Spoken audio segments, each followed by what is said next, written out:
अरे काकी, आप तो बड़ी जल्दी यहाँ के रंग में ढल गई। अब आपको समुद्र पर इस तैरते हुए घर में डर नहीं लग रहा? कितने आराम से खाना बना रही हो। डर कैसा बहू, अब तो मुझे यहाँ की आदत हो गई है। देख, आज मैंने तेरी पसंद का खाना बनाया है। हाँ भाभी, आप 5 ने मिलकर हम सभी गांव वालों पर एहसान किया है। आखिर क्या वजह थी कि पूरा गांव समुद्र में अपने तैरते हुए घर में रह रहे थे और गांव वाले उन 5 बहू को किस चीज के लिए शुक्रिया कह रहे थे? आइए जानने के लिए चलते हैं कहानी में। आरती, चांदनी, दिया, पूजा, देखो मेरी जाल में आज कितनी सारी मछली फंसी है। दीदी, आज तो आपने बहुत सारी मछली फंसाई है। मार्केट में अच्छे दाम मिलेंगे। हाँ चलो, अब जल्दी से घर चलते हैं। इतना बोलकर वो 5 बहू अपनी अपनी मछलियों की बाल्टी उठाती हैं और घर के लिए निकल पड़ती हैं। पर सभी गांव वाले उन 5 का रास्ता रोक लेते हैं और उनसे कहते हैं, फिर आ गई तुम 5 मछलियां लेकर हमारे गांव में। एक तुम ही हो जो मछलियां बेचने और पकड़ने का काम करती हो। तुम्हारी वजह से पूरे गांव में बदबू आती है। मजाल है कि हम लोग तुम्हारे घर से होकर गुजर जाए, जबकि सारे रास्ते तुम्हारे घर से होकर ही जाते हैं। पर काकी, हमारे पति शहर में रहते हैं। हमारी सास भी अब इस दुनिया में नहीं रही। अगर हम 5 मछली पकड़कर काम नहीं करेंगे तो हमारा घर कैसे चलेगा? वो सब हमें नहीं पता। अब तुम 5 फौरन इसी वक्त निकल जाओ इस गांव से। क्योंकि 5 बहुएं मिलकर मछली पकड़ने और बेचने का काम करती थीं, इसलिए गांव वाले उन 5 बहू को गांव से निकाल देते हैं। अब 5 बहुएं अपना सामान लेकर नदी के किनारे पर जाती हैं और वहां बैठकर अपनी किस्मत को कोसने लगती हैं। दीदी, अब हम 5 बहुएं क्या करेंगी? बिना घर के हम कैसे समुद्र से मछली निकाल कर इन्हें रखेंगे? मछलियों की जिंदगी अच्छी है, उन्हें घर के लिए भटकना नहीं पड़ता। समुद्र ही उनका घर है। काश कि हम भी समुद्र पर रह सकते। सही कहा चांदनी तुमने, अब हम भी समुद्र पर रह सकते हैं। दीदी, मेरे पास एक आइडिया आया है। क्यों ना हम 5 बहन इन बांस की लकड़ियों को काट कर इन टापू पर अपने रहने के लिए समुद्र पर घर बनाए। फिर देखते हैं कैसे ये गाँव वाले हमें समुद्र से भी भगाते, क्योंकि ये लोग तो खुद यहाँ नहीं आते। सही कहा तुमने। अब हम 5 इस समुद्र पर ही अपना तैरता हुआ घर बनाकर रहेंगे। चलो काम पर लग जाते हैं। इतना बोलकर वो 5 बहुएं एक साथ हो जाती हैं और जंगल से बांस की लकड़ियां काट कर लाती हैं और उन्हें मजबूत रस्सी से आपस में बांध देती हैं और समुद्र के किनारे पर बस की बाउंड्री कर देती हैं और उसी रास्ते को अपने नाव से बांध देती हैं। जिसके बाद फिर 5 बहू समुद्र के किनारे से कुछ शंख चुन कर लाती हैं। दीदी, ये देखो मैंने कितने सारे बाल्टी में शंख भर के लाए हैं। ये सब मुझे नदी के किनारे मिले। समुद्र के किनारे ऐसे और भी बहुत सारे शंख हैं। घर तो हम बना ही रहे हैं, क्यों ना अपने दूसरे घर को हम इस शंख से बनाएं। हमारा घर बहुत सुंदर लगेगा देखने में। हाँ दीदी, क्यों नहीं। चलो, मैं भी इसमें आप लोगों की मदद करती हूँ। अब पूजा और चांदनी समुद्र के किनारे जाकर ढेर सारे शंख जमा करती हैं, तो वहीं तीनों बहुएं मिलकर बांस की लकड़ियों को काटती हैं और समुद्र पर ही अपना बांस और शंख का घर बनाती हैं। कुछ ही महीनों में 5 बहुएं मिलकर अपने लिए एक एक घर बना लेती हैं और उसी में रहने का इंतजाम करती हैं। चलो, हम 5 का घर तो बन गया, पर मैं सोच रही हूँ कि हम 5 अलग अलग काम करें, क्योंकि समुद्र में ना सिर्फ मछलियाँ मिल रही हैं, बल्कि समुद्र के किनारे हमें शंख, कमल, ककड़ी और मखाने जैसी बहुत सी चीजें प्राप्त हुई हैं। अगर हम 5 बहुएं अलग अलग गाँव में जाकर अलग अलग सामान बेचेंगे तो हमारा अच्छा मुनाफा होगा। मैं आरती की बात से सहमत हूँ, इसलिए मैं मछली बेचूंगी और मैं बाजार जाकर कमल, ककड़ी, और आरती तुम बाजार जाकर मखाना बेच लेना। ठीक है, तो मैं शंख से घर में ही बैठकर चूड़ी बनाऊंगी और दिया तुम उन्हें मार्केट में जाकर बेचना। इस तरह हम 5 बहुएं एक एक काम करके अपना गुजारा करेंगे। इस तरह 5 बहुएं समुद्र पर अपना तैरता हुआ घर बनाकर समुद्र से मिले सामानों को सही तरीके से इस्तेमाल करती हैं और अलग अलग बाजारों में जाकर अपना सामान बेचती हैं। मछली ले लो, मछली 150 रुपए किलो मछली ले लो। बिल्कुल ताजी ताजी फ्रेश मछलियाँ हैं मेरे पास। अरे वाह बहन, तुम तो बड़ी सस्ती और ताजी मछलियाँ बेच रही हो। मछलियाँ तो बिल्कुल जिंदा है। एक काम करो, मेरे लिए 2 किलो मछली पैक कर दो।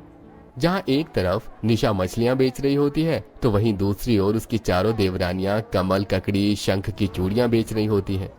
शंख की चूड़ियाँ ले लो माता जी, शंख की चूड़ियाँ हम अपने घर में अपने हाथों से बनाते हैं। आपको ओरिजिनल शंख की चूड़ियाँ पूरे गाँव में कहीं नहीं मिलेंगी। इस तरह 5 बहुएं अपना अपना अलग अलग रोजगार शुरू कर देती हैं। समय यूं ही गुजरता है और एक दिन जब निशा मछली बेचकर घर आ रही होती है तो वो अपनी गांव की औरत को देखती है जो अपने बच्चों को लेकर रोते हुए दूसरे गांव जा रही थी। अब निशा उस औरत को रोकते हुए उससे कहती है, अरे शांति काकी, मुन्नी को क्या हुआ? आप इसे कहाँ लेकर जा रही हैं? निशा बहू, क्या बताऊं तुझे, जब से तुम पांचों बहू गांव छोड़कर गई हो तब से तो हमारे गांव पर दुखों का पहाड़ टूट गया है। ना जाने कैसी मकड़ी हमारे गांव में आ गई है, वो बच्चे को काट रही है और उनका जख्म ऐसा बन रहा है कि कोई डॉक्टर उसका इलाज नहीं कर पा रहा। हमारे गांव के 2 डॉक्टर थे और वो दोनों ही इस बीमारी की चपेट में आ गए। अब तो दूसरे गाँव वालों ने भी मना कर दिया है इलाज करने से, और उन्होंने साफ कह दिया कि अब हम उनके गाँव ना आए, वरना ये इन्फेक्शन उन्हें भी हो जाएगा।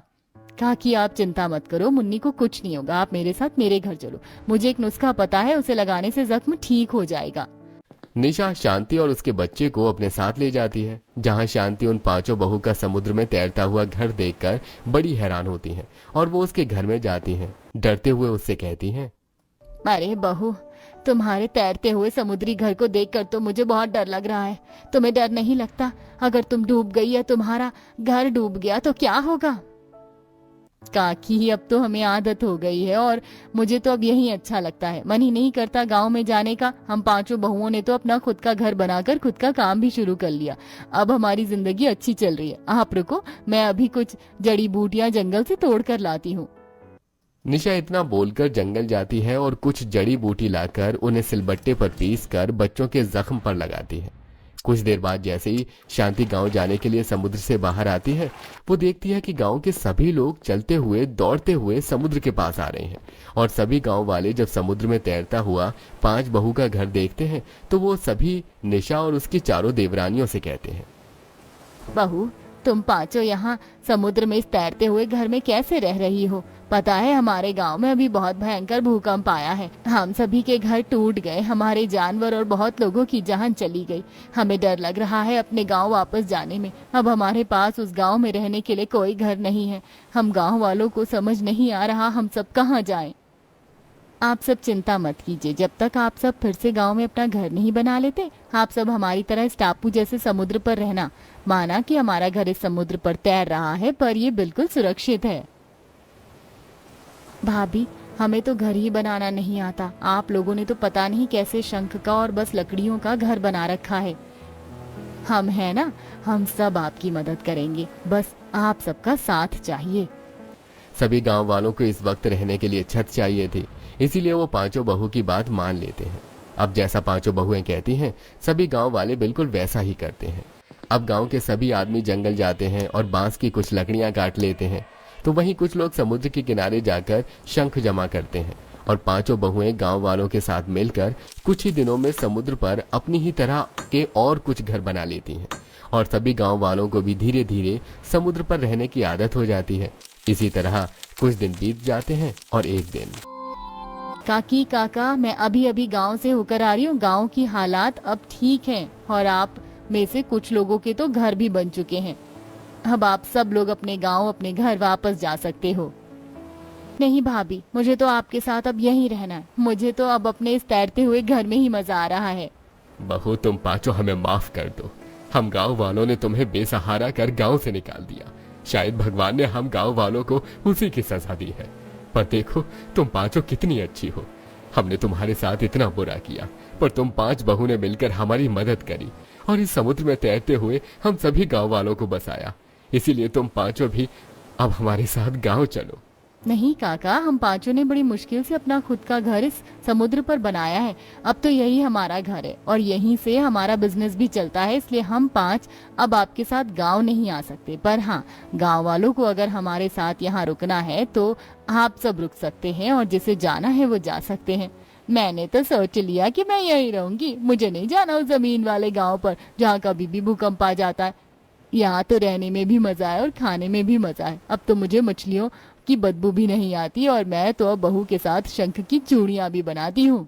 हाँ काकी, अच्छा है, आप में से जिसको जाना है आप सब जा सकते हैं, बाकियों को यहीं रहने दीजिए। इस तरह पांचों बहुएं न सिर्फ खुद समुद्र पर अपने तैरते हुए घर में रहती हैं, बल्कि वो अपना खुद का छोटा सा गांव भी बसा लेती हैं। और कुछ गांव वाले वापस अपने गांव चले जाते हैं, पर वो लोग अपना रिश्ता पांचों बहू से नहीं तोड़ते और जब भी उन्हें समय मिलता तो वो उनसे मिलने समुद्र पर आ जाते हैं और वहीं पर रहकर कुछ लोग बहुओं के साथ फसल वगैरह भी उगाते हैं। तो क्या ये सोचकर मैंने तुम्हारी शादी अपने बेटे से करवाई थी कि तुम तीनों इस तरह मेरे घर को संभालोगी? आज तुम्हारी वजह से कितनी बेइज्जती हुई है, तुम तीनों सोच भी नहीं सकती। जानकी अपनी तीनों बहू को एक लाइन में खड़ा करके उन्हें गुस्से से सुना रही होती है। क्या क्या सपने सजोए थे मैंने अपने इस घर को लेकर। सोचा था कि बहू आएंगी तो घर को अच्छे से संभाल लेंगी, लेकिन तुमने तो मेरी उम्मीदों पर पानी ही फेर दिया। माँ जी जरा बात तो सुनिए। एकदम शांत, मुझे किसी की बात नहीं सुननी। अरे क्या सोचकर लेकर गई थी मैं तुम्हें वहाँ, और तुमने क्या किया? तुम जानती हो ये बेइज्जती सिर्फ मेरी ही नहीं बल्कि मेरे बेटों की भी थी। जानकी की बातें सुन अब तीनों मुंह लटकाकर खड़ी की खड़ी रह जाती हैं।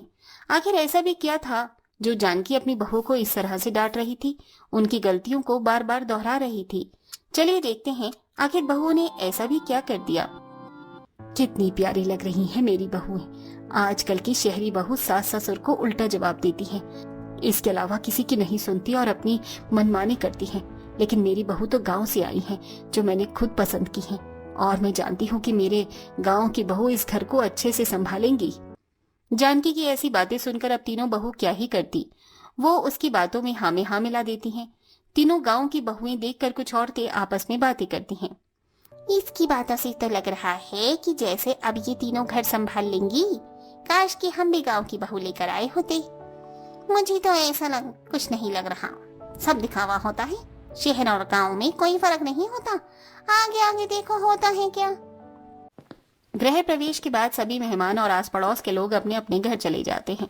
वहीं जानकी भी अपनी तीनों बहू को उनके कमरे में छोड़कर आने के बाद अपने कमरे में सोने चली जाती है। अगले दिन घर में पहली रसोई की रस्म होती है, तो तीनों बहू मिलकर इतना स्वादिष्ट खाना बनाती हैं कि घर में सब लोग बहुत खुश हो जाते हैं। क्या बात है, बहू ने तो बहुत स्वादिष्ट खीर बनाई है। चलो अब इस घर के अंदर हमें स्वादिष्ट खाना खाने को तो मिलेगा, वरना तो नौकरों ने हमें बेकार खाना खिला खिलाकर पागल ही कर रखा है। जानकी की बातों पर सभी हंसने लगते हैं। चलो अब हम भी ऑफिस के लिए निकलते हैं। तीनों भाई ऑफिस के लिए उठकर जाने वाले होते हैं। इतने में तीनों गवार बहू उनके टिफिन लाकर उनके हाथों में दे देती हैं। ये देखकर सास जानकी को बड़ी खुशी मिलती है। हाय, नजर न लगे मेरी बहुओं को, कितनी समझदार सुलझी हुई बहू है मेरी। कितना ख्याल रख रही है मेरे बेटों का और हम सबका। बस अब ऐसे ही चलता रहना चाहिए। नजर का तो पता नहीं, लेकिन अब जो होने वाला था जानकी से कहाँ देखा जाने वाला था। बस अब आगे जानकी अपने सर में हाथ मारती रहने वाली थी। तो फिर चलिए कहानी में थोड़ा और आगे बढ़ते हैं। जानकी को एक दिन किसी काम से बाहर जाना था। वो घर के नौकर को कहने में थोड़ा और आगे बढ़ते हैं। जानकी को एक दिन किसी काम से बाहर जाना था। वो घर के नौकर को कहने लगी, सुनो जरा, मुझे किसी काम से बाहर जाना है, तो तुम गाड़ी को साफ कर दो और ड्राइवर को बोल दो कि मुझे 2 बजे वो गाड़ी के पास मिले। ठीक है मालकिन। जानकी वहां से चली जाती है, लेकिन नौकर तुरंत घर की तीनों बहुओं के पास आ जाता है। मालकिन, मेरी बीवी की तबीयत ठीक नहीं है और बच्चे घर पर अकेले हैं। मुझे घर जाना था, मैं गाड़ी साफ नहीं कर पाऊंगा। आप बड़ी मालकिन को समझा लेना। कोई बात नहीं भाई साहब, आप चले जाइए, हम माँ जी को संभाल लेंगे। तारा के कहने पर नौकर वहाँ से चला जाता है। नौकर को तो हमने भेज दिया, लेकिन अब माँ जी की गाड़ी कैसे साफ होगी? अगर ये काम हम खुद ही कर दें तो फिर तो माँ जी हमसे और भी ज्यादा खुश हो जाएंगी। अच्छा ख्याल है, चलो हम ही गाड़ी को साफ कर देते हैं, लेकिन करेंगे किससे? तीनों बहू बाहर आकर गाड़ी के पास इधर उधर देखने लगती हैं। वहाँ उन्हें तिल्ली वाली झाड़ू दिखती है। सब कुछ सामने पड़ा है और हम यहाँ वहाँ देख रहे थे। इस झाड़ू से ये पूरी गाड़ी अच्छे से साफ हो जाएगी। चलो सलोनी, तुम पानी डालो और मैं आशा दोनों मिलकर गाड़ी को साफ करते हैं। इस तरह तीनों बहू अपना दिमाग लगाकर गाड़ी साफ करने लग जाती हैं। उन्हें तिल्ली वाली झाड़ू से अपनी गाड़ी साफ करते हुए देख जानकी हैरान हो जाती है। वो देखती है कि उसकी गाड़ी पर बहुत सारे स्क्रैच पड़ गए हैं। हे भगवान, कितना बड़ा नुकसान कर दिया तुम तीनों ने। ऐसे गाड़ी साफ कौन करता है? हे भगवान, इस तरह घर संभालने वाली हो क्या तुम तीनों? माँ जी, हम तो सब आपके लिए ही कर रहे थे। अरे जिसका काम उसी को साजे, दूजा करे डंडा बाजे। ये काम नौकर का था, तुम्हें करने की जरूरत नहीं थी। अरे गाड़ियां झाड़ू से नहीं बल्कि स्पंज से साफ होती हैं। तुम घर संभालो, उतना ही काफी है। जानकी के ये कहने पर तीनों बहुएं घर के अंदर चली जाती हैं और जानकी कार को सर्विस सेंटर भेज देती है। ऐसे ही अगले दिन जानकी खाने की टेबल पर बैठी हुई खुद से कह रही होती है, काफी समय हो गया है मैंने फिश के पकौड़े नहीं खाए। किसी दिन मौका मिले तो अपने लिए फिश के पकौड़े बनाऊंगी। जानकी की ये बात तीनों बहू सुन लेती हैं और आपस में बातें करने लगती हैं। हमारी सास को मछली के पकौड़े बहुत पसंद है। हाँ, सही कहा, मैंने भी सुना। माँ जी शायद हमारी कल की बात से नाराज हैं। हम उन्हें मछली के पकौड़े बनाकर खिलाते हैं, शायद उनका गुस्सा ठंडा हो जाए। ये ख्याल तो जबरदस्त है, लेकिन ये तो बताओ मछली कहाँ से आएगी? तीनों बहू की नजर घर में बड़े फिश टैंक पर पड़ जाती है, जिसमें बहुत महंगी महंगी मछलियां तैर रही होती हैं। उसी वक्त जानकी खाने की टेबल से उठकर फिश टैंक के पास जाती है और मछलियों को खाना खिलाती है। जानकी के यहाँ वहां होते ही तीनों बहू फिश टैंक से सारी मछली निकालकर उन्हें रसोई में ले जाती है और उनके पकौड़े तल देती है। शाम को जब गर्मा गर्म पकौड़े जानकी के सामने आते हैं तो उसका दिल खुश हो जाता है। मानना पड़ेगा बहू, तुम तीनों को मेरा ख्याल तो बहुत है। माना तुम छोटी मोटी गलती कर देती हो, लेकिन फिश के पकौड़े बनाकर तो तुमने मेरा दिल ही खुश कर दिया। जानकी जैसे ही पहली फिश का पकौड़ा खाती है तो उसे बहुत स्वादिष्ट लगता है। वाह, कमाल कर दिया, तुम तीनों के हाथ में तो जादू है जादू। लेकिन इस फिश के पकौड़े को खाकर ऐसा लग रहा है जैसे महंगी मछली के पकौड़े बनाए हैं। तुम तीनों तो यहाँ शहर में नहीं हो, फिर तुम ये मछलियां कहाँ से लेकर आई? अरे माँ जी, बगल में छोरा और शहर में ढिंडोरा। जब घर में इतनी सारी मछलियाँ थी तो बाहर मार्केट में जाने की क्या जरूरत थी? वो बड़े से कांच के बासन में इतनी सारी मछलियाँ थी, हमने वो सारी बना दी। ये सुनते ही जानकी की तो जान ही बाहर निकल गई और साथ में फिश का पकौड़ा मुंह से भी बाहर आ गया। हे भगवान, सत्यानाश, ये तुम तीनों ने क्या कर दिया? इतनी महंगी महंगी मछली के तुमने पकौड़ों में तलकर मेरे आगे ही परोस डाला। अरे किसने कहा था तुमसे ये सब करने के लिए? अभी तक तो तीनों बहू मुस्कुरा रही थी, लेकिन ये सुनते ही तीनों के चेहरे लटक गए और वहां जानकी उन्हें सुनाना शुरू करती है। इस तरह तुम इस घर का संभालोगी? हे भगवान, क्या सोचकर मैं इस घर के अंदर गांव की बहू को लेकर आई थी। जैसा सोचा उसका उल्टा ही हो गया। तीनों बहू के पास अब सुनने के अलावा क्या ही रह गया था। वो मुंह लटकाकर सुनती रही और जानकी उन्हें सुनाती रही। कुछ दिन बाद तीनों बेटे खाने की टेबल पर खाना खाते हुए अपनी माँ से कहने लगे, माँ, आपको एक जरूरी बात बतानी है। दरअसल एक बहुत बड़ा इवेंट है और इसमें हमारी पूरी फैमिली को इनवाइट किया है, तो सबका जाना बहुत जरूरी है। वहाँ बहुत बड़े बड़े लोग आने वाले हैं। कुछ 2-4 क्लाइंट्स बन गए तो मजा ही आ जाएगा। बस आप लोग अच्छे से तैयार होकर आना। डिनर प्लानिंग है तो खाना खाकर कुछ देर रुकेंगे और फिर वापस घर आ जाएंगे। बेटा, क्या सभी का जाना जरूरी है? तुम तीनों नहीं जा सकते? फैमिली डिनर है माँ, सबका जाना जरूरी है। इस तरह जानकी अपने मन ही मन संकोच कर रही होती है कि कहीं उसकी गवार बहु बड़े इवेंट में कोई परेशानी ना खड़ी कर दें। अगले दिन जानकी तीनों बहू को नहाने के लिए कहती है। तुम तीनों जल्दी से नहाकर तैयार हो जाओ, शाम को हमें निकलना है। जानकी के ये कहने पर तीनों बहू छत पर पहुंच जाती हैं। देखो, फव्वारे में खड़े होकर तो हमें नहाना नहीं आता। एक साथ टंकी में डुबकी मारकर नहा लेते हैं, समय की बचत हो जाएगी। हाँ हाँ, क्यों नहीं, जैसे गाँव में नदी में डुबकी मारा करते थे। तीनों बहू टंकी में डुबकी मारकर नहाने लगती हैं। जानकी को जब छत से शोर की आवाज आती है तो वो ऊपर आकर देखती है कि उसकी तीनों बहू ने टंकी में घुसकर सारा पानी खराब कर दिया। हे भगवान, सत्यानाश तुम तीनों का, तुम तो कुछ कर ही नहीं सकती। जैसे तैसे करके पूरा परिवार बड़े से इवेंट में पहुंच जाता है। बहुत बड़ी डाइनिंग टेबल होती है, तरह तरह के पकवान होते हैं। सभी फॉर्क और स्पून से खाते हैं, लेकिन गवार बहू अपने हाथों का इस्तेमाल करते हुए खाना शुरू करते हैं। पार्टी में आए सभी लोग उन्हें देखकर हंसने लगते हैं और एक बार फिर से जानकी और उसके तीनों बेटों का मजाक बन जाता है। मैं ही बेवकूफ थी, पता होता कि तुम तीनों इतनी गवार हो तो कभी अपने तीनों बेटों की शादी तुम तीनों से ना करवाती। तुमसे सही तो शहर की लड़कियां हैं। ये सुनकर तीनों बहू कहती हैं, माँ जी, हम जानते हैं हमारी गलती है, लेकिन हमें ये सब नहीं आता है। अगर आप हमें थोड़ा सिखाओगे तो हम सीख जाएंगे। गांव और शहर के तौर तरीकों में जमीन आसमान का फर्क है। हम तो बचपन से गांव में ही रहे हैं ना माँ जी। वैसे गलती तुम्हारी भी नहीं है, मुझे पहले तुम्हें सब कुछ सिखाना चाहिए था। शायद ये गलतियां होती ही नहीं। अब मैं तुम्हें सब कुछ सिखाऊंगी। फिर क्या था, जानकी ने तीनों बहुओं को क्लास देना शुरू कर दिया। धीरे धीरे जानकी ने उन्हें सब कुछ सिखाया और अब वो